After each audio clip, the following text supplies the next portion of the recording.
அருமை இரட்சகரும் ஆண்டவரும் ஆகிய இயேசு கிறிஸ்துவின் இனிய நாமத்தில் உங்களை வாழ்த்தி வரவேற்கிறேன்.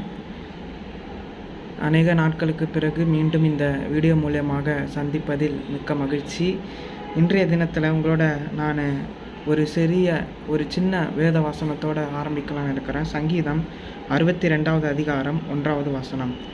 தேவனே நோக்கி என் ஆத்துமா அமர்ந்திருக்கிறது, அவரால் என் இரட்சிப்பு வரும். தாவீது சொல்லுகிறார், சங்கீதத்தை எழுதுகிற தாவீது, நான் தேவனை நோக்கி அமர்ந்திருக்கிறேன், அவரால் என் இரட்சிப்பு வரப்போகிறது. அப்போது தேவனுடைய நோக்கி அமர்ந்திருக்கிறதுனா என்ன?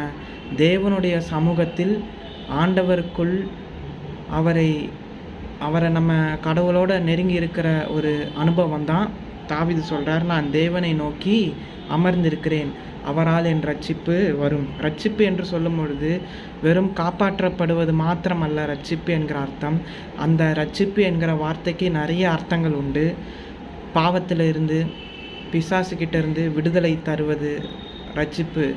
அது மாத்திரமல்ல, நம்ம நினைக்கிற மாதிரி ஞானஸ்தானம், பரிசுத்த ஆவியான ஒரு அபிஷேகம் பெற்று அந்த ஒரு காரியத்தோடு வாழறது தான் ரட்சிப்பினுடைய அனுபவம் இல்லாமல், அந்த ரட்சிப்பு நம்மளை பரலோகம் கொண்டு போகிற ரட்சிப்பாக இருந்தாலும், இப்பொழுதும் நாம் இயேசு கிறிஸ்துவை நம்மளுடைய சொந்த, அதாவது உங்கள் இயேசுசாமியை சொந்த கடவுளாக நீங்கள் ஏற்றுக்கிறீங்க பார்த்தீங்களா, அந்த நாளில் இருந்து உங்களுக்கு ஆறுதல், தேறுதல் எல்லாவற்றையும் கொடுக்கறதான தேவனுடைய வார்த்தை இருக்கிறது.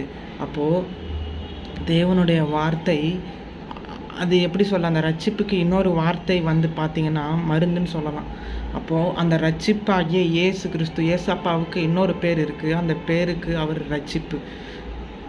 எல்லாருடைய பாவத்தையும் மீட்கணுன்றதுக்காக இந்த பூமிக்கு வந்தார்.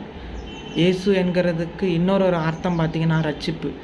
அந்த ரட்சிப்பாகிய இயேசு நம்ம ஏற்றுக்கும் பொழுது, ரட்சிப்பு அப்படின்னு நம்ம சொல்லும் பொழுது அதனுடைய தமிழ் அர்த்தம், முழுமையான இப்போது தமிழ் அர்த்தம் பார்த்திங்கன்னா காப்பாற்றப்படுதல். ஒரு பிரச்சனையில் சிக்கிக்கிட்டு இருக்கோம், அந்த பிரச்சனையில் காப்பாற்றுகிற ஒருவர் தான் காப்பாற்றுகிறவர். அப்போ அந்த காப்பாற்றுகிறவர் யார்? இயேசு கிறிஸ்து தான் காப்பாற்றுகிறவர். நம்ம சில சமயம் நிறைய பாவங்களில் சிக்கி கொண்டு இருக்கலாம். ஆனால் அந்த பாவத்திலிருந்து விடுதலை தருவது மாத்திரம் இல்லை, நம்மளை ஒவ்வொரு நாளும் புது மனுஷனாக மாற்றிக்கிட்டே இருப்பார்.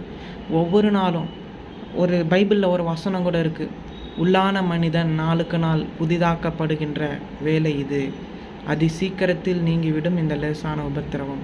அப்போது நமக்கு இந்த உலகத்தில் உபத்திரவம், பிரச்சனை நம்ம எல்லாருக்கும் இருக்குது. ஆனால் அதை காட்டிலும் ஜீசஸ் என்ன பண்ணுறாருன்னு பார்த்தீங்கன்னா, ஒவ்வொரு நாளும் ஜீசஸ் நம்மளை அவருடைய வேர்டு மூலயமா, இந்த பைபிள் வார்த்தை மூலயமா நம்மளை தேற்றி நம்மளுக்கு புது ஒரு ஸ்டார்டிங்கை, புது ஆரம்பத்தை ஒவ்வொரு நாள் காலையும் கொடுக்குறார். அப்போது இந்த காலை வேளையில் நாம் ஒவ்வொருவரும் அந்த புதிய அனுபவத்தை ஒவ்வொரு நாளும் பெற்றுக்கொள்ளும்படியாய் தேவனோட சேருவோம், அவரை நோக்கி அமர்ந்திருப்போம். அவரே நமக்கு இரட்சிப்பாய் இருக்கிறார். இந்த வேத வசனத்தின் மூலமாக தேவன் உங்களை ஆசீர்வதிப்பாராக. ஆமென்.